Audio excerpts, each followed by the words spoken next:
कर्म का फल।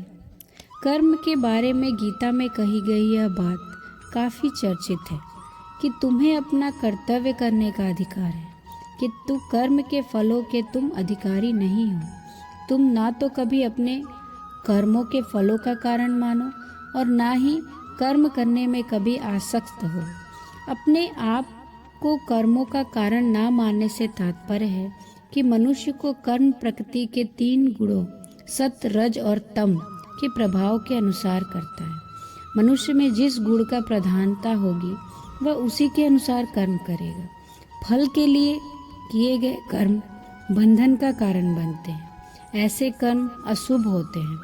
वहीं फल से अनासक्त होकर किए गए कर्म निष्काम कर्म कहलाते हैं। ये कर्म मुक्ति प्रदान करने वाले होते हैं। ईश्वर ने इस सृष्टि का निर्माण करते समय विभिन्न प्राणियों को बनाया, परंतु विवेक केवल मनुष्य को प्रदान किया। मनुष्य अपने विवेक के द्वारा कर्मों का निर्णय करके अपनी मुक्ति या मोक्ष का मार्ग प्रशस्त कर सकता है। यदि कोई मनुष्य केवल स्वयं की इंद्रिय तृप्ति के लिए ही कर्म करता है तो वह स्वयं को पशु की श्रेणी में ले जाता है। प्रत्येक जीवन में उसके स्वयं के आत्मा के साथ ही ईश्वर तत्व भी उसी प्रकार विद्यमान रहता है।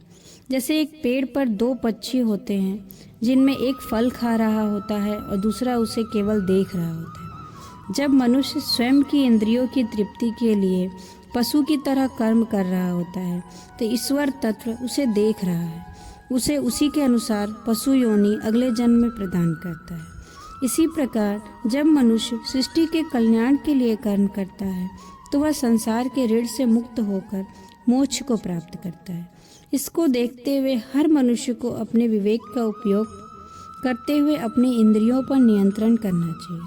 निष्काम कर्म करते हुए संसार के लेन देन से मुक्त होकर ईश्वर के परम धाम का मार्ग प्रशस्त करना चाहिए।